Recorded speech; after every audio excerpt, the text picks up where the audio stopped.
আসসালামু আলাইকুম। এটিএন বাংলা সংবাদে সবাইকে স্বাগত জানাচ্ছি সীমা খান। শুরুতেই বিআরবি কেবলস সংবাদ শিরোনাম। দৃষ্টান্তমূলক বিচার করলে আওয়ামী লীগ কখনোই রাজনীতিতে ফিরতে পারবে না, মন্তব্য হাসনাত আব্দুল্লাহর। স্বৈরাচারের সাফাই গাইলে রুখে দাঁড়ানোর হুঁশিয়ারি আক্তারের।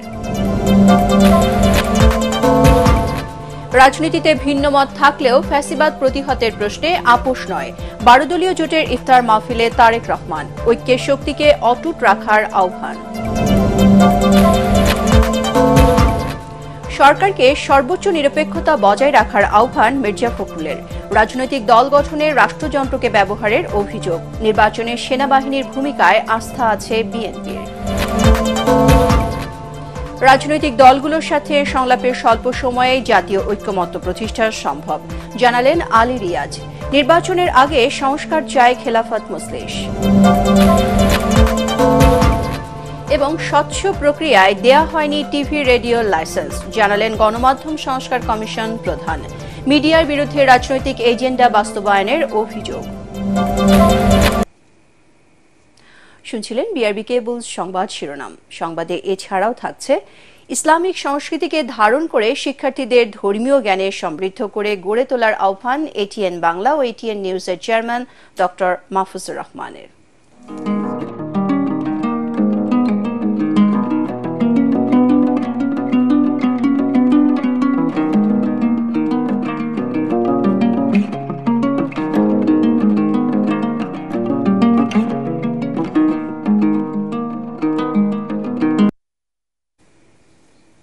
এবারে আসছি বিস্তারিত সংবাদে।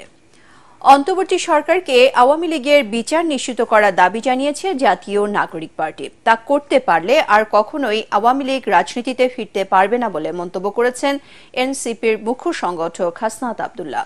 শাহবাগে জাতীয় জাদুঘরের সামনে গুম, বিচার বহির্ভূত হত্যাকাণ্ড এবং গণহত্যার দায়ে আওয়ামী লীগের বিচারের দাবিতে বিক্ষোভ সমাবেশে দলের নেতারা আওয়ামী লীগের নিবন্ধন বাতিলের দাবি জানান। রিপোর্ট করছেন আদ্দিন সজীব। আওয়ামী লীগকে ফেরানোর চেষ্টা নিয়ে জাতীয় নাগরিক পার্টির নেতা হাসনাত আব্দুল্লাহর ফেসবুকে স্ট্যাটাস ব্যাপক আলোচনার সৃষ্টি করে রাজনৈতিক অঙ্গনে। এরপর থেকে গুম, বিচার বহির্ভূত হত্যাকাণ্ড এবং গণহত্যার দায়ে শেখ হাসিনা এবং আওয়ামী লীগের বিচারের দাবিতে উত্তপ্ত হয়ে উঠেছে ঢাকার রাজপথ। আওয়ামী লীগের বিচার চাই, বিচার চাই। জাতীয় জাদুঘরের সামনে এ নিয়ে বিক্ষোভ সমাবেশে জাতীয় নাগরিক পার্টির মুখ্য সংগঠক হাসনাত আব্দুল্লাহ বলেন, সেনাবাহিনীর প্রতি তাদের পূর্ণ আস্থা রয়েছে, তবে কোনো অবস্থাতেই রাজনীতিতে কারো হস্তক্ষেপ মেনে নেওয়া হবে না। রাজনৈতিক পরিমণ্ডলে আপনারা ক্যান্টনমেন্ট থেকে গত 16টা বছর যেভাবে নগ্ন হস্তক্ষেপ করেছেন, 24 পরবর্তী বাংলাদেশে রাজনীতি নিয়ন্ত্রণ করবে শুধুমাত্র রাজনীতিবিদরা। বিগত 1.5 দশক ধরে আমরা কোন চ্যানেলকে দেখি নাই পদত্যাগ করতে। দেশে অত অন্যায় অবিচার, এত গুম হত্যা হয়েছে, এত জুলুম প্রতিষ্ঠিত হয়েছে, আমরা কোন সচিবকে দেখি নাই পদত্যাগ করতে। একটা চ্যানেলের কি মেরুদণ্ড শোনা ছিল না? আপনারা তখন কোথায় ছিলেন? এনসিপির সদস্য সচিব আক্তার হোসেন বলেন, জাতীয় ঐকমত্যের ভিত্তিতে আওয়ামী লীগের বিচার নিশ্চিত করতে হবে।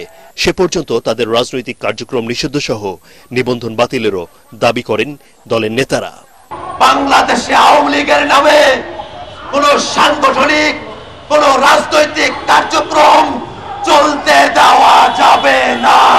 আওয়ামী লীগের নিবন্ধন অল্প সময়ের মধ্যেই বাতিল ঘোষণা করতে হবে।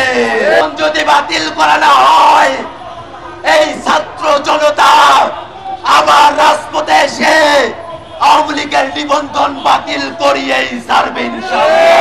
আওয়ামী লীগ যে কৃত অপরাধ করেছে, যে গণহত্যা চালিয়েছে, যেভাবে মানুষের বাক স্বাধীনতাকে রুদ্ধ করেছে, গুম হত্যা নিপীড়নের রাজনীতি চালু করেছে, আপনারা যদি সকলের বিচার নিশ্চিত করতে পারেন, তাহলে আগামী 300 বছরও আওয়ামী লীগের বাংলার জমিনে ফিরবে না।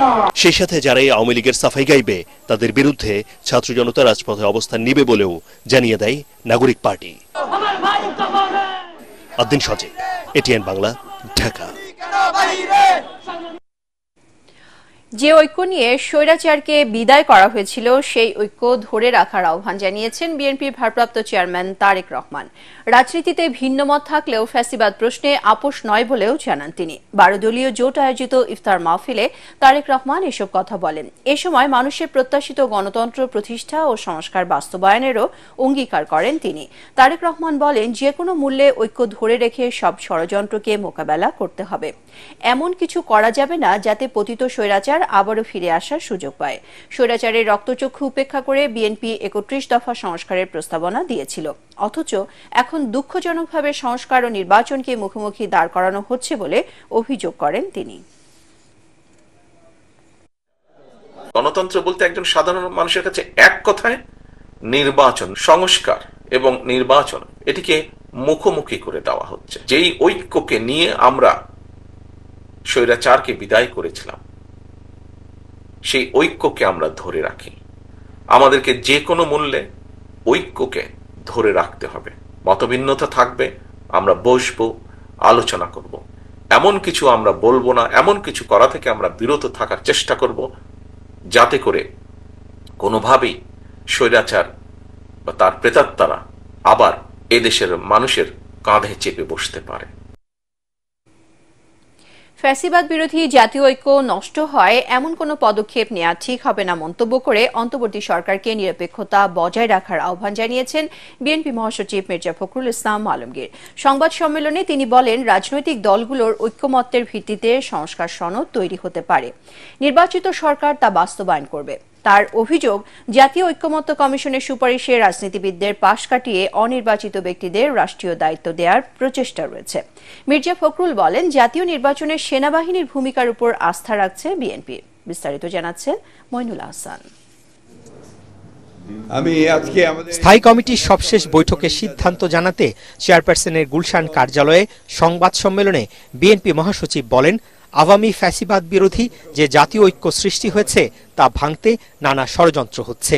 অন্তর্বর্তী সরকারকে নিরপেক্ষতা ধরে রেখে দায়িত্ব পালনের আহ্বান জানান তিনি। কোন মহলকে রাজনৈতিক ফায়দা হাসিলের এজেন্ডা যেন সরকারের কর্মপরিকল্পনার অংশ না হয়, সেদিকে সজাগ দৃষ্টি রাখতে হবে।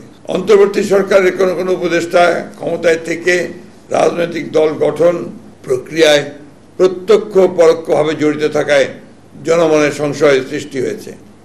এ প্রক্রিয়ায় প্রশাসন যন্ত্রকে ব্যবহার করার নানা প্রকার লক্ষণ ও প্রমাণ ক্রমেই প্রকাশ পাচ্ছে।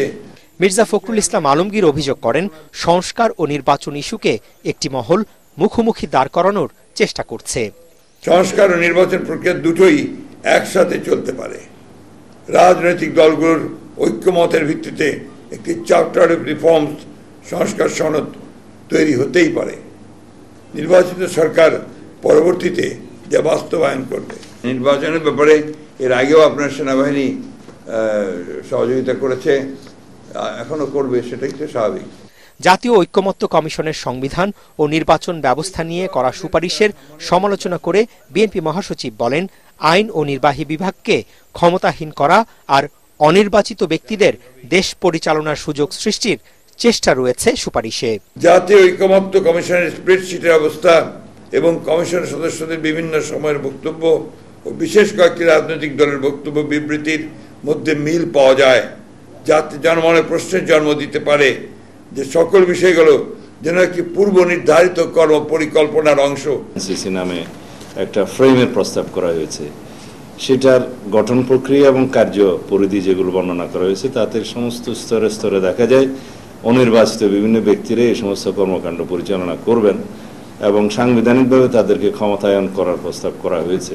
তাতে করে দেখা যাবে নির্বাচিত প্রতিনিধিদের আর কোনো গুরুত্ব নেই। সংবাদ সম্মেলনে জানানো হয়, রোববার জাতীয় ঐক্যমত্য কমিশনে বিএনপি সংস্কার ইস্যুতে তাদের মতামত জমা দেবে। মইনুল আহসান, এটিএন বাংলা, ঢাকা। রাজনৈতিক দলগুলোর সাথে আলাপ আলোচনার মধ্য দিয়ে স্বল্প সময়ের মধ্যে জাতীয় ঐকমত্য তৈরি করা সম্ভব বলে জানিয়েছেন জাতীয় ঐকমত্য কমিশনের সহসভাপতি ডক্টর আলী রিয়াজ। খেলাফত মজলিসের সাথে সংলাপে তিনি একথা বলেন। এ সময় খেলাফত মজলিসের মহাসচিব আহমদ আব্দুল কাদের বলেন, নির্বাচনের আগেই সংস্কার করতে হবে। বিচারের আগে আওয়ামী লীগের নির্বাচনে অংশ নেয়ার সুযোগ নেই বলেও জানান তিনি। আরও জানাচ্ছেন ইয়াসিন রানা। জাতীয় সংসদের এলডি হলে রাজনৈতিক দলগুলোর সাথে সংলাপের দ্বিতীয় দিনে খেলাফত মজলিস ও লেবার পার্টির সাথে সংলাপে বসে জাতীয় ঐক্য কমিশন। খেলাফত মজলিসের 8 সদস্যের প্রতিনিধি দল সংলাপে আসেন। 166টি সংস্কার প্রস্তাবের মধ্যে 140টিতে একমত, 10টিতে একমত না এবং 15টিতে আংশিক একমত হবার কথা জানায় দলটি। সকল রাজনৈতিক দলের মতামতের ভিত্তিতে ঐকমত্যে পৌঁছানো সম্ভব বলে আশা প্রকাশ করেন আলী রিয়াজ। তারা আন্তরিকভাবে যেই মতামতগুলো জানিয়েছেন সেই মতামতগুলোর ভিত্তিতেই আমরা আলোচনাটা শুরু করব এবং আমরা আশা করি যে আলোচনা শুধু আপনাদের সঙ্গে না, অন্যান্য রাজনৈতিক দলের সঙ্গে আলোচনা অব্যাহত থাকবে। আমরা মনে করি যে আলাপ আলোচনার মধ্য দিয়ে আমরা একটা জাতীয় ঐক্যমত্য তৈরি করতে পারব। বৈঠক শেষে সংলাপের মতামত তুলে ধরেন খেলাফত মজলিসের মহাসচিব। নারীদের কোটা ব্যবস্থা বাতিল, 400 আসনে সরাসরি ভোট, সংসদের মেয়াদ 4 নয় 5 বছর করা, পিআর পদ্ধতিতে আসন বন্টন, ইসলামের সুস্পষ্ট বিধান বিরোধী আইন না করতে সংবিধানে ধারা অন্তর্ভুক্ত করার পক্ষে মত দেয় দলটি। ফ্যাসিবাদ এবং তার দোসর যারা আগামী নির্বাচনে তার আসার সুযোগ নাই। যারা ক্ষমাই চায় না এখন পর্যন্ত, খুন করলো, মানুষ মারলো, ছাত্র মারলো, এদেরকে বিচার করা আগে প্রয়োজন। বিচার আগে এদেরকে নির্বাচন সুযোগ দেওয়া যাবে না। এরপর কমিশনের সাথে সংলাপে বসে লেবার পার্টির 12 সদস্যের প্রতিনিধি দল। দ্বিকক্ষ বিশিষ্ট সংসদ, প্রদেশে বিভক্ত না করা, স্থানীয় সরকার নির্বাচনে মেম্বারদের ভোটে চেয়ারম্যান নির্বাচিত না হওয়া, সরকারি কর্মচারীরা অবসরের 5 বছর আগে নির্বাচনে অংশ না নেওয়া সহ বেশ কিছু মতামত দেন তারা। একদিকে আমাদের ফ্যাসিবাদকে রুখে দাঁড়ানোর একটা আন্দোলন বা আমাদের কর্মযোগ্য, অন্যদিকে আগামীতে যেন কোনোভাবে ফ্যাসিবাদ মাথাচাড়া দিয়ে উঠতে না পারে, নতুন কোনো ফ্যাসিবাদ সৃষ্টি না হয়, এজন্য আমাদের আইন করা লাগতেছে, এজন্য আমাদের সংস্কার করার প্রশ্ন আসতেছে।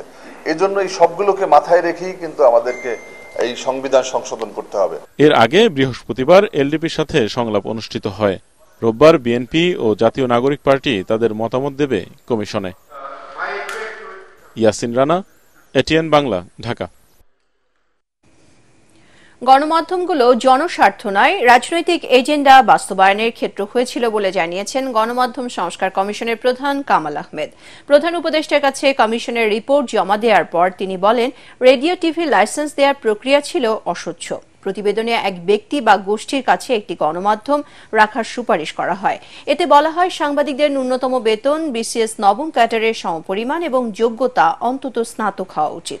বিস্তারিত জানাচ্ছেন একরামুল হক সায়েম। রাষ্ট্রীয় অতিথি ভবন যমুনায় শনিবার দুপুরে কামাল আহমেদের নেতৃত্বাধীন গণমাধ্যম সংস্কার কমিশন প্রতিবেদন জমা দেয় প্রধান উপদেষ্টা ডক্টর মোহাম্মদ ইউনূসের কাছে। সারা দেশে 1400 মতামত পর্যালোচনা করে 21টি সুপারিশ তুলে ধরা হয় প্রতিবেদনে। পরে সংবাদ সম্মেলনে সুপারিশমালার বিস্তারিত জানান কমিশন প্রধান কামাল আহমেদ। গণমাধ্যমের মালিকানা নেয়ার প্রক্রিয়ায় অস্বচ্ছতার কথা তুলে ধরে এতে সাংবাদিক কর্মচারীদের অংশীদারিত্ব রাখার সুপারিশ করেন। যে বড়, বৃহৎ এবং মধ্যম আকারের যত গণমাধ্যম কোম্পানি আছে তাদের উচিত হবে পাবলিক লিস্টেড কোম্পানি করা, শেয়ার ফ্লোট করা এবং সাংবাদিক কর্মচারীদেরকে তাদের শেয়ারের অংশীজন বানানো, শেয়ার দেওয়া। এটা আমরা প্রস্তাব করেছি। আমরা ক্রস ওনারশিপ এটাও বন্ধ করার প্রস্তাব করেছি। 1 হাউস 1 মিডিয়া, এর চাইতে বেশি হতে পারবে না।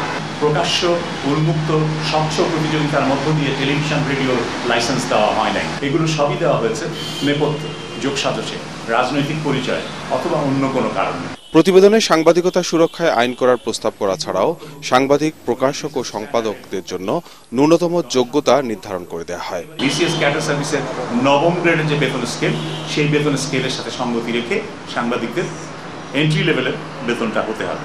সারা দেশেই এটা হতে হবে।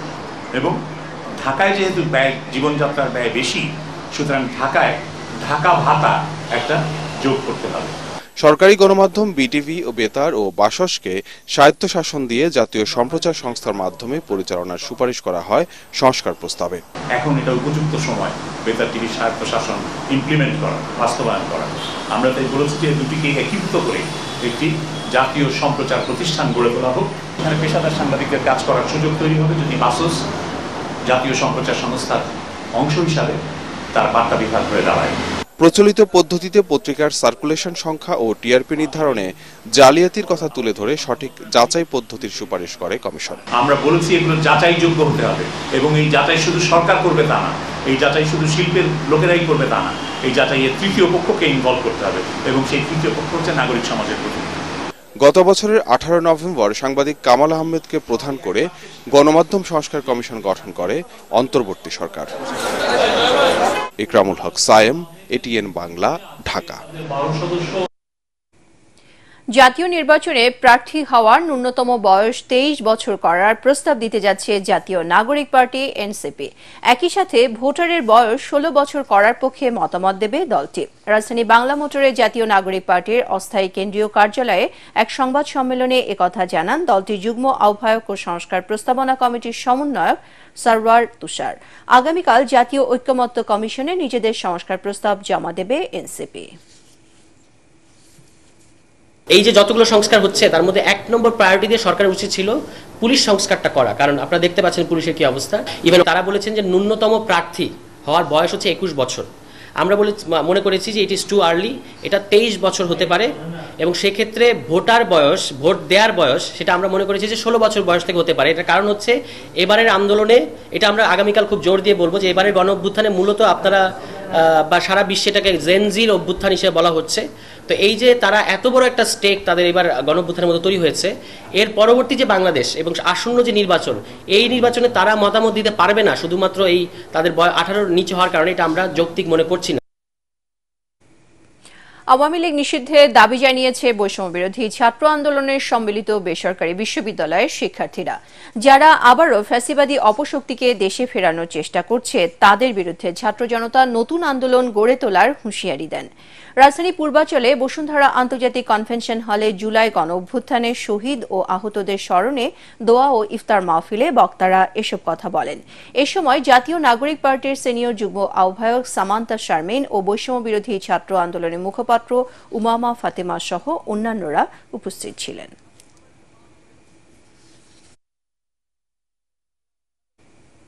আওয়ামী লীগের সাথে সমঝোতার মাধ্যমে নির্বাচন অনুষ্ঠানের প্রস্তাবের বিষয়টি সমাধান করতে অন্তর্বর্তী সরকারের প্রতি আহ্বান জানিয়েছেন নাগরিক ঐক্যের আহ্বায়ক মাহমুদুর রহমান মান্না। তিনি বলেন, গণতন্ত্র প্রতিষ্ঠার লক্ষ্যে বর্তমান সরকার যেসব সংস্কারের উদ্যোগ নিয়েছে তা নিরর্থক হয়ে যাবে যদি আবার স্বৈরাচার ফিরে আসে। দেশে বর্তমানে জটিল রাজনৈতিক অবস্থা বিরাজ করছে জানিয়ে জাতীয় প্রেস ক্লাবে নাগরিক ঐক্য আয়োজিত এই সংবাদ সম্মেলনে উদ্বেগ প্রকাশ করেন তিনি। বর্তমান সংকট নিরসনে সরকারকে দ্রুত পদক্ষেপ নেওয়ারও আহ্বান জানান তিনি। যে স্বৈরাচারের বিরুদ্ধে এত বছর ধরে লড়াই করবার পরে আমরা একটা গণতন্ত্রের পথে যাবার চেষ্টা করছি। প্রস্তাব নাকি দেওয়া হয়েছে যে তোমরা ওদের সাথে একটা সমঝোতা করো এবং নির্বাচন করো। ছাত্ররা বলেছে এইরকম সমঝোতা কারো কারো সাথে হয়েছে, এই জন্যে কোনো দল কোনো কথা বলেনি। আমরা চাই যে এই ব্যাপারটা তাড়াতাড়ি নিষ্পত্তি হোক এবং সরকার একটা সন্তোষজনক সমাধান জবাব আমাদের সামনে হাজির করুন। এবার নতুন টাকা নোট বিনিময়ে বিপাকে ক্রেতারা। বাংলাদেশ ব্যাংক নতুন নোট বিনিময় বন্ধ রাখলেও খোলা বাজারে বিক্রি হচ্ছে চড়া দামে। 10 টাকার বান্ডেল বিনিময়ে গুনতে হচ্ছে অতিরিক্ত 600 টাকা। নোট ও বান্ডেল ভেদে বিনিময় হারে আরও চড়া। এ কারণে অনেকে পুরাতন নোট সংগ্রহ করেছেন। শারফুল আলমের রিপোর্ট। ঈদে চাই নতুন টাকা, উৎসবের রীতি, বকশিশ দিতে হবে চকচকে নতুন টাকার নোট। এই ঈদে ব্যাংক থেকে নতুন নোট নেয়ার সেই সুযোগ নেই।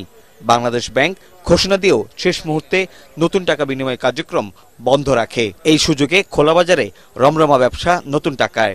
ব্যাংকে টাকা না পাওয়া গেলেও গুলিস্তান ও বাংলাদেশ ব্যাংকের সামনে নতুন টাকা বিনিময় হচ্ছে। ওনারা 10 টাকার বান্ডেল জিজ্ঞেস করলাম 1600 টাকা চায়, 1000-এ 1600 টাকা, 600 টাকা বেশি। তা আমি এক দোকানদারে বলছি ভাই পুরাটাই রাইখা দেন আপনি, আমি টাকা নিব না। 20 টাকাটা চাচ্ছিল আপনার 250 টাকা করে 2800 টাকা করে, তো মানুষ নেবে কিভাবে? খোলা বাজারে 10 টাকার একটি বান্ডিলের দাম 1000 টাকা হলেও বিক্রি হচ্ছে 1600 টাকায়। 20 টাকার বান্ডিলে গুনতে হবে অতিরিক্ত আরো 800 টাকা। প্রিয়জনের শখ পূরণে অনেকে চড়া দামে এসব টাকা বিনিময় করছেন। টোটালি প্রত্যেকটা ব্যাংক থেকে না করছে যে এবার আমরা নতুন নোট ছাড়বো না, তো যেহেতু ছাড়বেন না তাহলে এইখানে কিভাবে আসে? ব্যাংক থেকে আনছি আমরা। আগে আগে নিয়ে রাখছিলাম, এখন তো দিচ্ছে না। নতুন টাকার পয়সার অভাব না হলেও বেশি দাম চাওয়ায় কেউ কেউ ছুটছেন পুরানো নোট সংগ্রহে। সেখানেও হয়রানির অভিযোগ ক্রেতা বিক্রেতাদের। এবছর তো অনেক রেট, এই জন্য পুরান টাকা নিতেছে। নতুন টাকা হচ্ছে গরিব যারা আছে বা হচ্ছে আমাদের রিলেটিভ যারা আছে ছোট, তাদেরকে দেওয়ার জন্য। বিকল্প ব্যবস্থা না রেখে বাংলাদেশ ব্যাংকের নতুন নোট বিনিময় বন্ধ রাখায় সমালোচনা করেন নতুন টাকার নোট সংগ্রহকারীরা। শরফুল আলম, এটিএন বাংলা, ঢাকা। ইনসাফের বাংলাদেশ প্রতিষ্ঠায় সরকার নিরলসভাবে কাজ করে যাচ্ছে বলে জানিয়েছেন ধর্ম উপদেষ্টা আফম খালিদ হোসেন। রাজধানী একটি হোটেলে এটিএন নিউজ আয়োজিত ফ্রেশ ইসলামিক অলিম্পিয়াডের গ্র্যান্ড ফিনালে অনুষ্ঠানে একথা বলেন তিনি। এ সময় এটিএন বাংলা ও এটিএন নিউজের চেয়ারম্যান ডক্টর মাহফুজুর রহমান বলেন, ইসলামিক সংস্কৃতিকে ধারণ করে মুসলিম শিক্ষার্থীদের ধর্মীয় জ্ঞানে সমৃদ্ধ করে তুলতে হবে। মিজান শাহজাহানের রিপোর্ট। দেশের প্রান্তিক পর্যায় হতে বাছাই করা ইসলামী জ্ঞান বিষয়ে পারদর্শী 100 জন প্রতিযোগী থেকে 3 গ্রুপের সেরা 15 জনকে নিয়ে অনুষ্ঠিত হয় গ্র্যান্ড ফিনালে। এতে বিজয়ীদের হাতে পুরস্কার তুলে দেন অতিথিরা। অনুষ্ঠানে প্রধান অতিথি ধর্ম উপদেষ্টা আফম খালিদ হোসেন বলেন, সংকীর্ণ মন নিয়ে বড় কাজ করা যায় না, চিন্তার সম্প্রসারণ ঘটিয়ে ইনসাফের দেশ গড়ার তাগিদ দেন তিনি। আসুন আমরা আমাদের দৃষ্টিভঙ্গিকে বড় করি, আউটলুককে ব্রডেন করি। ছোট মন দিয়ে বড় কাজ হয় না, যাদের মন ছোট তাদের দ্বারা বড় কাজ হয় না। এজন্য আমাদের মন বড় করতে হবে, আমাদের দৃষ্টিভঙ্গিকে প্রসারিত করতে হবে। এ সময় এটিএন বাংলা ও এটিএন নিউজের চেয়ারম্যান ডক্টর মাহফুজুর রহমান বলেন, ইংলিশ মিডিয়াম থেকে শুরু করে সকল মুসলিম শিক্ষার্থীকে কোরআন হাদিসের শিক্ষা দিতে হবে। মেজর মুসলিম আমরা, মুসলমান দেশ আমরা, সুতরাং এই মুসলমান দেশে এই ইসলামিক কালচার থাকা খুবই জরুরি। আমি সবসময় একটি কথা বলি, এই ইংলিশ মিডিয়ামের যারা আছেন তাদেরকে আমি একটা জিনিস বলি যে তারা আমাদের ছেলেপেলেদেরকে ইংলিশ শেখাচ্ছে, ঠিক আছে, পাশাপাশি কম্পালসারি ভাবে ধর্মের এই ইসলামের শিক্ষা তাদের দেওয়া উচিত।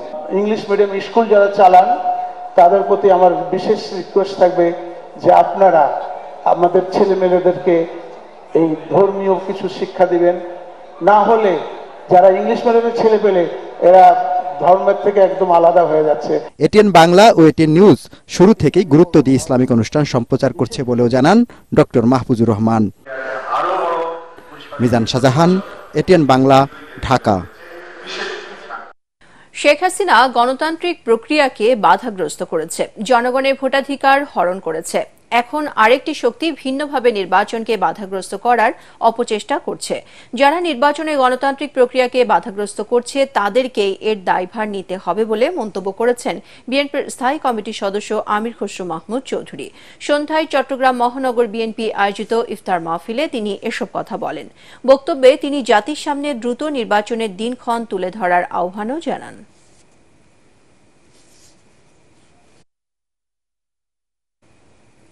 ভারতের আগ্রাসন মোকাবেলায় জনগণ ও সেনাবাহিনীর মধ্যে দূরত্ব কমানো এবং জাতীয় ঐক্য গড়ে তোলার আহ্বান জানিয়েছেন 21শে পদকপ্রাপ্ত সাংবাদিক ও আমার দেশ সম্পাদক মাহমুদুর রহমান।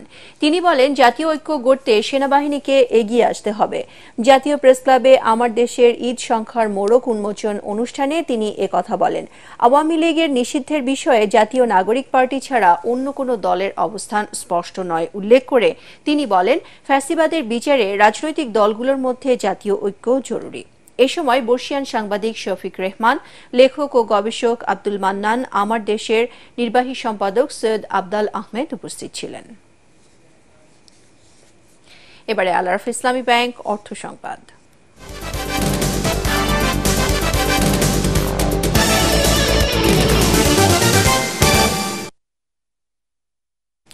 কার্ব ফ্যাটেনিং পদ্ধতিতে কম জায়গায় সম্পূরক খাদ্য প্রয়োগের মাধ্যমে স্বল্প সময়ে অধিক মাছ উৎপাদনে আগ্রহী হয়ে উঠছে যশোরের মৎস্য চাষিরা। আর চাষি পর্যায়ে এ কাজে উৎসাহিত করছে পিকেএসএফ এর আর্থিক ও কারিগরি সহযোগিতায় আদ্দিন ওয়েলফেয়ার সেন্টারের মৎস্য ইউনিট।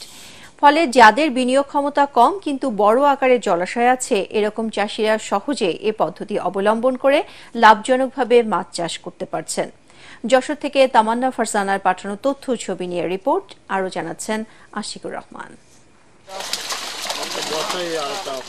দেশে সাধারণত শতকে ৫-৬ ইঞ্চি আকারের ৫০ থেকে ৬০টি কার্প জাতীয় মাছের পোনা মজুত করে চাষের প্রচলন আছে, কিন্তু বর্তমানে এর চেয়ে ভালো পদ্ধতিতে ৩০০ থেকে ৫০০ গ্রামের পোনা কম ঘনত্বে ছেড়ে অধিক বড় আকারের মাছ উৎপাদন করা হচ্ছে। এ পদ্ধতিতে পুকুরের মাছ এক বছরেই বড় হচ্ছে ৩ থেকে ৪ কেজি পর্যন্ত। মাছের ঘনত্ব কম থাকায় পানিতে যথেষ্ট পরিমাণ দ্রবীভূত অক্সিজেন থাকে। এ পদ্ধতিতে মাছ চাষ করার কারণে খাবার খরচ অনেক কম লাগে। যশোর অঞ্চলের বেশ কিছু এলাকায় কার্প ফ্যাটেনিং পদ্ধতিতে মাছ চাষ ব্যাপক জনপ্রিয়তা পেয়েছে। এতে বিঘা প্রতি প্রায় ৩,৫০,০০০ টাকা থেকে ৪ লাখ টাকা পর্যন্ত মাছ বিক্রি করা সম্ভব হয়। ৮ দিন প্রশিক্ষণ ও পরামর্শ সহ বিনামূল্যে তাদের সদস্যদের মাছের পোনা, জাল সহ বিভিন্ন সামগ্রী সরবরাহ করছে। আগে আমি ছোট মাছ চাষ করতাম, এই ৮ দিন থেকে প্রশিক্ষণ নেওয়ার পরে আমি এখন মোটা মাছের চাষ করি। ৮ দিন থেকে নিয়মিত আমার এই চাষের জন্য পরামর্শ দেয়। আদানিবির পদ্ধতিতে কার্প ফ্যাটেনিং পদ্ধতির প্রদর্শনীটা এবছর বাস্তবায়ন করেছি। ৩ থেকে ৪০০ গ্রামের পোনাগুলো আমরা খামারিদের সম্পূর্ণ বিনামূল্যে দিয়েছি। পাশাপাশি আমরা তাদের একটি ঝাঁকি জাল এবং পুকুরের পাড়ে সবজি উৎপাদনের জন্য পেঁপের চারা, কুমড়ো, লাউয়ের বীজ এবং পাশাপাশি কিছু চুন এবং সার সম্পূর্ণ বিনামূল্যে প্রদান করেছে। কার্প ফ্যাটেনিং পদ্ধতি দেশের সর্বত্র ছড়িয়ে দিতে পারলে দেশের মাছের উৎপাদন বাড়বে এবং খুব সহজেই মানুষের প্রোটিনের চাহিদা মিটবে বলে মনে করেন সংশ্লিষ্টরা। Bureau report, ATN Bangla. এবারে আন্তর্জাতিক সংবাদ।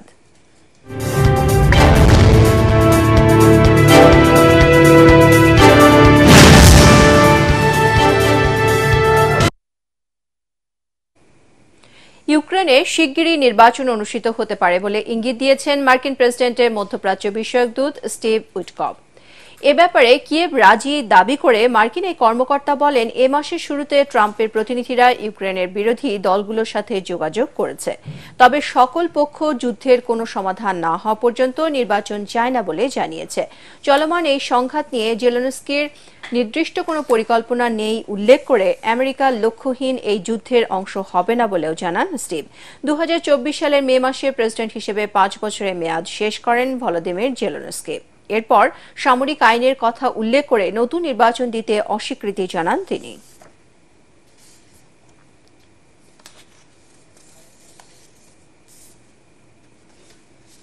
এখন পার্টেক্স খেলার খবর।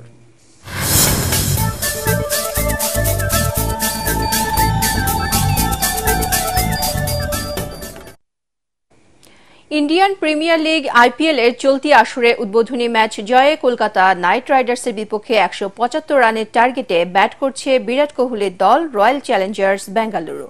উদ্বোধনী জুটিতে ফিল সল্ট ও বিরাট কোহলি দারুণ সূচনা করেন। শেষ খবর পাওয়া পর্যন্ত তাদের সংগ্রহ ১ উইকেটে ১০০ রান। এর আগে কলকাতার ইডেন গার্ডেন্সে টসে হেরে ব্যাটিং করে অধিনায়ক আজিঙ্কা রাহানে ও সুনীল নারিনের দুর্দান্ত ব্যাটিংয়ে ৮ উইকেটে ১৭৪ রানের চ্যালেঞ্জিং স্কোর গড়ে টুর্নামেন্টের বর্তমান চ্যাম্পিয়নরা।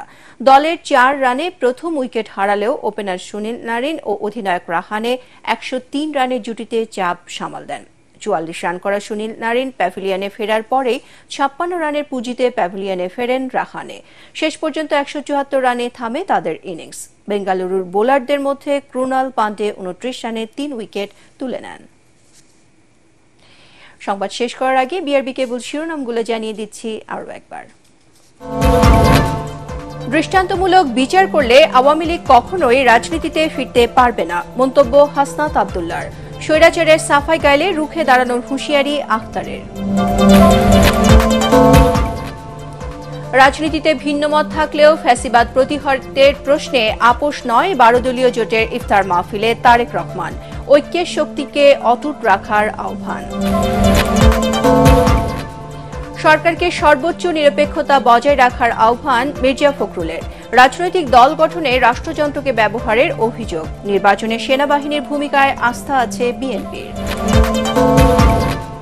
রাজনৈতিক দলগুলোর সাথে সংলাপের স্বল্প সময়ে জাতীয় ঐক্যমত্য প্রতিষ্ঠা সম্ভব, জানালেন আলী রিয়াজ। নির্বাচনের আগে সংস্কার চায় খেলাফত মজলিস। এবং স্বচ্ছ প্রক্রিয়ায় দেয়া হয়নি টিভি রেডিও লাইসেন্স, জানালেন গণমাধ্যম সংস্কার কমিশন প্রধান। মিডিয়ার বিরুদ্ধে রাজনৈতিক এজেন্ডা বাস্তবায়নের অভিযোগ। পরবর্তী সংবাদ দেখার আমন্ত্রণ জানিয়ে এখনকার মতো শেষ করছি এটিএন বাংলা সংবাদ। ইউটিউবে দেখতে ব্রাউজ করুন youtube.com/ATN বাংলা নিউজ। ধন্যবাদ সবাইকে।